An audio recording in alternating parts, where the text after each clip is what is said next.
سلمان اکرم راجہ نے کہا کہ کسی کو پارٹی بیانیے کو نقصان پہنچانے کی اجازت نہیں دیں گے، کوئی بڑا لیڈر ہے تو جا کر اپنی جماعت بنا لے۔ پی ٹی آئی اندرونی اختلافات کے ساتھ حکومت کو ٹف ٹائم دے پائے گی، اور محمود اچکزئی ایک بار پھر متحرک ہو چکے ہیں۔ کیا وہ مولانا فضل الرحمان کو تحریک انصاف کے کنٹینر پر سوار کرانے میں کامیاب ہوں گے؟ اس پر بات کرنے کے لیے ہمارے ساتھ موجود ہیں ہمارے سینئر تجزیہ کار شوکت صاحب۔ شوکت صاحب بہت شکریہ ہمیں جوائن کرنے کے لیے، کیسے ہیں آپ؟ جی اللہ کا شکر ہے جی، تھینک یو سو مچ۔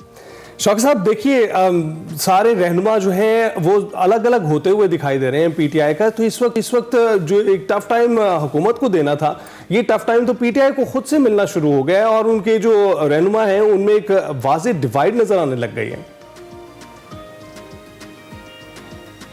جی ہاں، ڈیوائیڈ تو نظر آ رہی ہے، لیکن بات یہ ہے کہ جن کی آپ بات کر رہے ہیں، جتنے 4-5 نام، وہ کیا اپنی بیسس پہ جیتے تھے یا خان صاحب کے نام پہ جیتے؟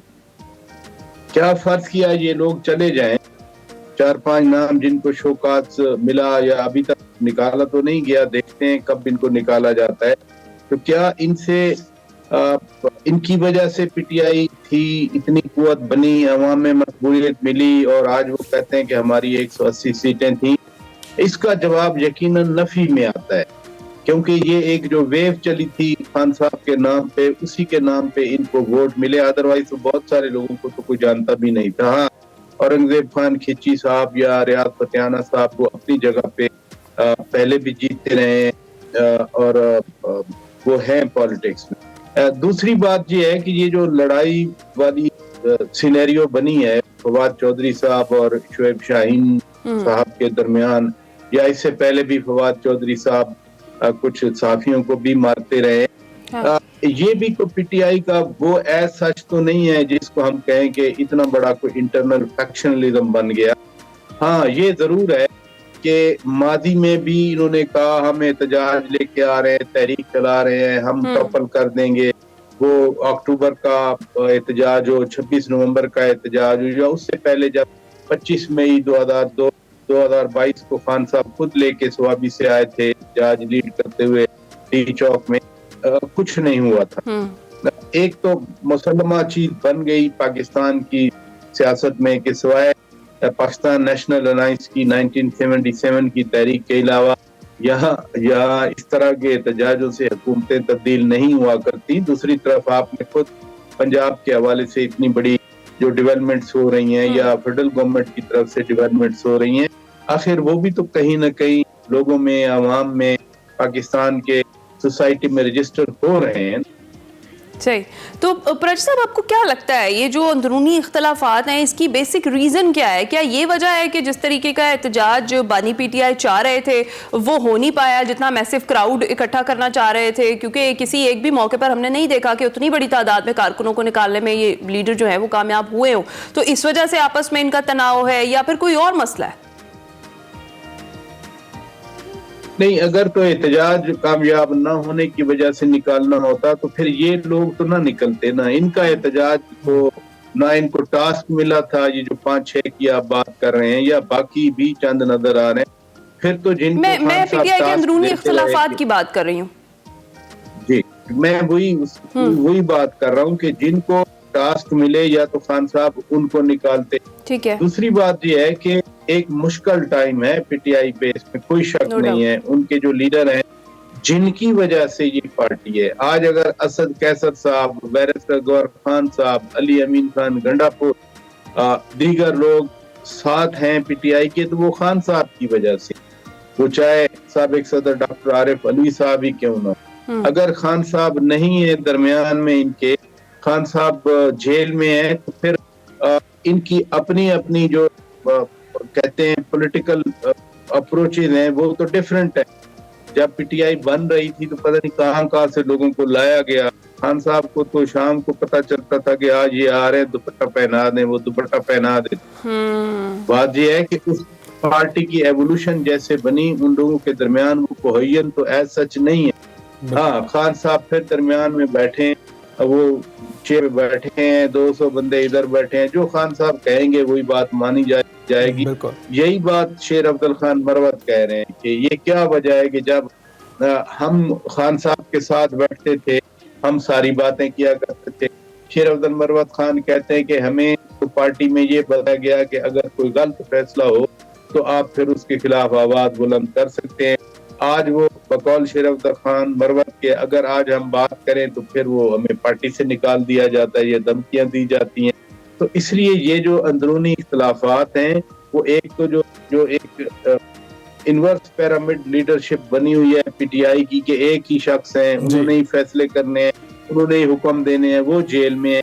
باقی پھر وہ پارٹی کی آرگنائزیشنل سٹرکچر تو کبھی بھی نہیں بنا. آپ دیکھ لیں جو خان صاحب نے کہہ دیا وہی ہو گیا.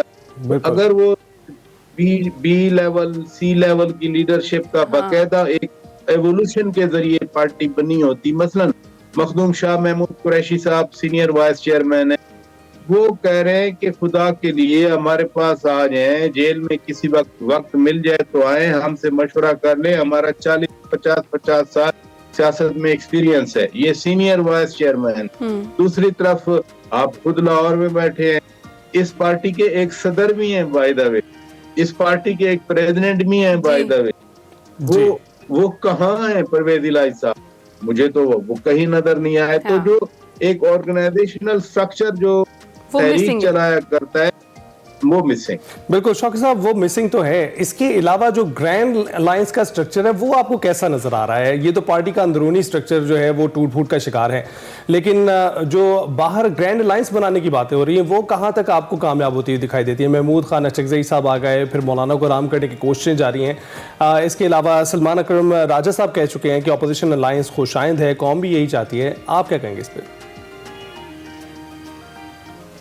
یہ بات تو درست ہے کہ خوشائند ہونا چاہیے جب آپ اپوزیشن میں ہیں, اور بہت ساری پارٹیز اپوزیشن میں ہیں. تو وہ پہلے 6 مہینے میں ہی پاکستان میں اس طرح کے الائنس بن جایا کرتے ہیں. ہم نے 90s میں بھی دیکھا ہے, ہم نے جنرل پرویز مشرف والے اس میں بھی دیکھا ہے. لیکن سوال یہ پیدا ہوتا ہے کہ جو پارٹی اپنے ایم این ایز کے ساتھ کو ایگزسٹ نہیں کر سکتی, جس پارٹی میں اپنے اندرونی اتنے اختلافات ہوں کہ ان کو بندے اپنے نکالنا پڑتے ہیں, ان سے یہ توقع کریں کہ وہ دوسروں کو اکاموڈیٹ کریں گے, ان کو ساتھ بٹھائیں گے, کہیں ان کی بات مانیں گے, یہ بڑا مشکل ہے. یہ دوسری اپوزیشن جماعتوں کا مسئلہ نہیں ہے, یہ پی ٹی آئی کا مسئلہ ہے. اور سب سے بڑا مسئلہ ہے, مولانا فضل الرحمان ایک دن تقریر میں کہہ رہے تھے کہ ہم تحریری چیزیں چاہتے ہیں. اٹ مینز اب میں اس کی انٹرپریٹیشن کر رہا ہوں, ہو سکتا ہے مولانا صاحب کا مطلب یہ نہ ہو. انٹرپریٹیشن یہ ہے کہ ہمیں اعتبار نہیں ہے, آپ لکھ کے دیں, چیزیں طے ہوں تحریری طور پر, اور ان کے مطابق آگے بڑھا جائے. سب سے بڑی شوقی صاحب اس کی بھی ریزن ہے نا, یو ٹرن ایک ہسٹری ہے پی ٹی آئی کی, تو وہ تو یو ٹرن سے بچنے کی کوشش ہی کر رہے ہیں. میں یہی بات کر رہا تھا کہ سب سے بڑا مسئلہ خان صاحب ہے. مثلا ادھر ان کی جو سیاسی کمیٹی ہے اس میں بیرسٹر گوہر خان ہے, اسد قیصر خان ہے, یا دوسرے لوگ ہیں, یہ ایک چیز طے کریں, یہ وہ کہتے ہیں دعائے خیر پڑھیں, اور پھر جائیں جیل میں تو خان صاحب کہہ دیں کہ نہیں یہ تو ہو ہی نہیں سکتا, تو وہ کیا کریں گے؟ سب سے بڑا یہ ہے کہ خان صاحب کی گارنٹی کون دے گا کہ جو چیزیں طے ہوں خان صاحب اس پر منظوری نمبر 1 دیں گے, اور اگر منظوری دے بھی دیں ایک وقت میں تو کیا دوسرے دن وہ اس پہ قائم رہیں گے یا نہیں رہیں گے؟ سب سے بڑا مسئلہ یہ. ٹھیک ہے. اور راجہ صاحب دوسری جانب وہ جو خطوط والا معاملہ ہے جو بانی پی ٹی آئی کی جانب سے لکھے گئے آرمی چیف کو, اور اس کے بعد پھر جس طرح سے ان کے حوالے سے کہا گیا کہ وہ خطوط نہ ملے ہیں اور نہ ہی پڑھے ہیں ابھی تک, آرمی چیف کی جانب سے بھی یہ کلیئر کیا گیا. گورنمنٹ اس پہ بڑی وہ کر رہی ہے, طنز کر رہی ہے. وہ یہ کہہ رہے ہیں کہ اگلا خطہ بانی پی ٹی آئی نے ٹرمپ کو لکھنا ہے اور اس کا بھی جواب نہ میں ہی آئے گا. کیا کہیں گے آپ؟ خط اگر نہیں ملا اور نہیں پڑھا, اور اگر مل جاتا تو پی ایم کو بھجوا دیا جاتا, یہ بات تو فیکٹ ہے. But at the same time یہ بھی فیکٹ ہے نا کہ خط کا جو کانٹیکسٹ ہے یا جو اس کا مضمون ہے وہ تو سامنے آ چکا ہے. اس میں کیا چیز ایسی رہ گئی جو چھپی ہوئی ہے, اور خط کا لکھنے کا مقصد بھی یہی ہے کہ سینسٹائز کیا جائے. سینسٹائز تو خان صاحب نے کر دیا نا چیزوں. مثلا وہ 2 انٹرپریٹیشن ہے. نمبر 1 کہ ایک تو بیک فٹ پہ کرنا چاہ رہے ہیں خان صاحب آرمی چیف کو کہ دیکھیں ساری چیزیں انہی پہ ڈال کے کہ یہ ہوا تو آپ کو جو ہے نا آپ کے سامنے آ گئی چیزیں. دوسری بات یہ ہے کہ امبیرسمنٹ سے ہٹ کے ایک فوج پہ بھی تو ڈالنا چاہ رہے ہیں. جب یہ لکھا جائے کہ یہ ہو گیا یہ ہو گیا یہ ہو گیا اور پھر وہ ادھر بھیج دیا جائے تو اٹ مین فوج کے اندر بھی خان صاحب کوئی کاروائی کرنا چاہ رہے ہیں, جو کہ 9 مئی کی شکل میں ہم پہلے بھی دیکھ چکے ہیں. اس لیے جو بار بار کہا جاتا ہے کہ خان صاحب سیاسی قوتوں سے بات کریں, جو ڈیفنس میٹرز ہیں, جو سیکیورٹی آرگنائزیشن ہیں, آپ جتنا ادھر جائیں گے چیزوں کو آپ اپنے لیے بھی مسائل پیدا کریں گے اور ملک کے لیے بھی مسائل پیدا کریں گے. پارلیمان ہے, پارلیمنٹ کا فورم ہے, پارلیمنٹ کے فورم پہ آپ بات کریں, چیزیں وہاں بھی تو ہائی لائٹ ہو جاتی ہیں. جب آپ کے لوگ تقریر کرتے ہیں پارلیمنٹ میں, سینٹ میں یا قومی اسمبلی میں, وہ بھی تو لائیو آ رہا ہوتا ہے, وہ ساری چیزیں آپ کی آ جاتی ہیں. پھر بھی آپ نے وہ جو ایک کانٹیکسٹ ہے نا کہ خان صاحب جب D G I S I تھے, موجودہ آرمی چیف, ان کو ہٹایا. پھر جب یہ تعینات ہونے لگے تھے 26 نومبر 2023 کو, وہ اتنا بڑا جلوس لے کے آ گئے وہاں سے